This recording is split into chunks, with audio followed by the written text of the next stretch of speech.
one of these rare things. I think we've only actually done this once, but it's a vlog with me and Kevin. And generally, this is Kevin, in case people don't watch Muay Thai Bones. You've never seen him before. So normally you guys see me doing a vlog after training when I look this tired, when I'm like, Pinu was kicking my ass, and I know that he knows I'm tired, and I know that what he wants out of me is like energy or pushing through or whatever, and that kind of thing. And you guys hear this from me a lot, but Kevin has not been to see my training in quite a while, and now he's coming to my training all the time. Totally. And so he got to watch what I go through when I come home and walk around like an old lady. Old man, I guess. Like, what is going on. So what are your impressions of today's... Kevin just made a really beautiful movie. You guys can see it on YouTube. That was yesterday's training. So much is packed into a single training session. Like, there's so much experience. So what was... Yeah, I didn't really take it the way that you're perceiving it, like this big ass kicking. Like, I didn't really see it that way. Like, no, but Kevin's very impressed by the training. I was impressed by you. Yeah. The training was good in that it's like taking you to like this. There's this edge as you're like, it's like approaching the sound barrier and the aircraft starts to shake like this. And they believed that you couldn't go faster than the speed of sound because the and I'm like on the verge of tears. It's kind of like that. Yeah. Well, having training that is taking you towards that vibration where you're like, I'm not gonna be able to hold it together, and to be able, it wasn't just Pinu's pad work sparring with you. It was also like the hour or so of clinch with Champ, who's a stadium fighter with, I don't know, 10 pounds on you or more, strong, very skilled, and just like the way that you stayed right on that edge of that vibration where you're hitting the sound barrier, like of your personal limits, and not backing out of it. Like, yeah, you might back out of it in a moment, but to me that's like surfing a big wave and like just wiping out. 2 hours of just being right at that edge is fucking impressive to watch.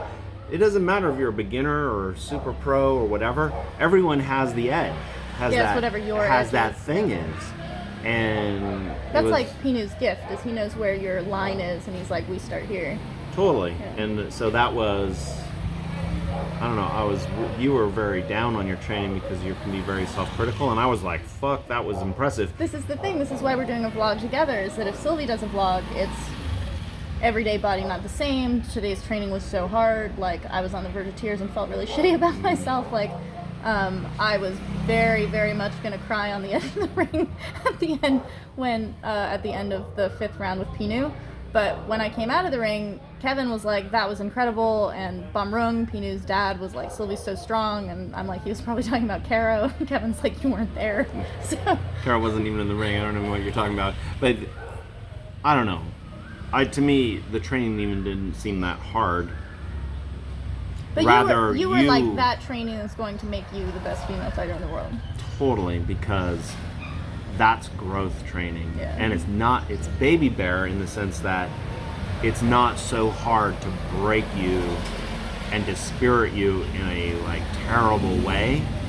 It's just hard enough to make you feel like you're gonna break and recover. I watched like endless recovery. Like, who was it? Bernard Hopkins was saying fighting is about adjustments. To me, a lot of fighting is also about recovery. Yeah. It's physical recovery, mental, spiritual recovery, because you can't control everything all at the same time.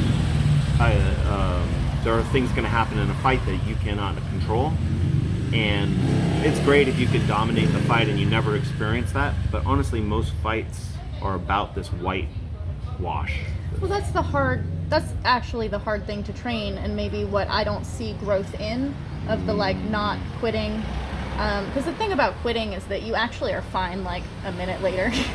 You're like, fuck, Yeah. I gave up too early. It's like Gom Jabbar. You never know how strong you are if you don't make yourself be as strong as you are. Like, you can always keep going. But like you were talking about my clinching with Champ, how both of us were taking breaks over and over again, like yeah, that's just a habit of walking training. away from each other and blah blah blah. Like, I'm like I can't turn him, I can't blah blah blah. Those techniques aren't that important. The technique to work on is stopping. Like stop finding ways to rest. Like you can rest while working, that's fine. You need to learn how to do that, but it should not look like you're resting. he was signaling break, walk around, and you could just Muay Cow that. Yeah, you can just follow him. I started shoving him near the end, but I was breaking too. Like I have to take responsibility for my end in that. Totally. Well. And if you start persistence hunting him when he does his little walk around, which is just a habit of training, it's not bad. Yeah.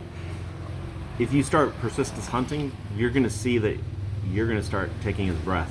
Well, that's what happened when Caro was clinching Yes, with that guy. totally. Caro clinched with this guy who's like he's not a Muay Thai.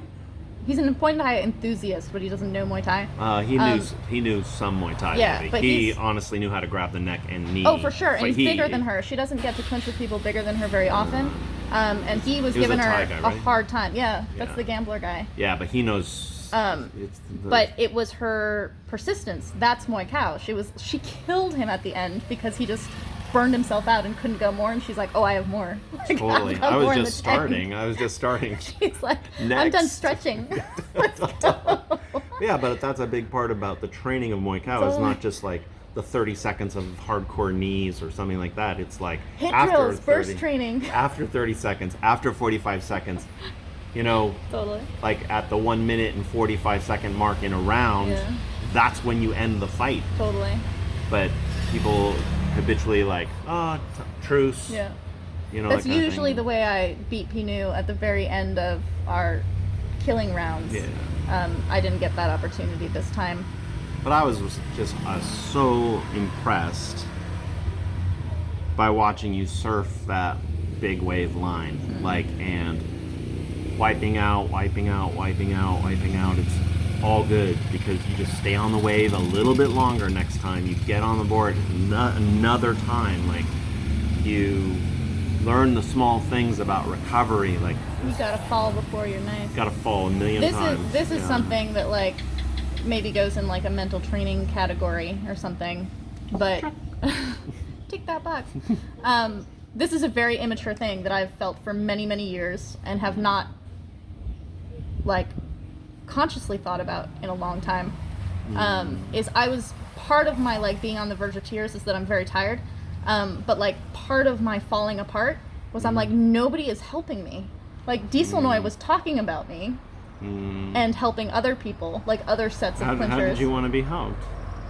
Help me fucking with my, like, how do I get out of this angle, or like how do I turn better, or like whatever the thing is. And like people have never helped me. Like even when I was not as good as my clinching partner, they would help the boy and not me, and I'd get really upset. And then I got better than a lot of my clinching partners, so they wouldn't help me because they were helping the one who was having more of a problem. The universe is not just. But it's like, stop feeling sorry for yourself about people not helping.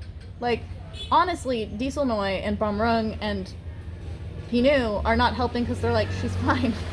Yeah, because they want you to find... They're like, figure it out. Yeah, they want you to figure it out because anything you discover on your own is 10 times more valuable than something just shown to you. Totally. So that's our vlog together. I'm gonna climb the stairs now.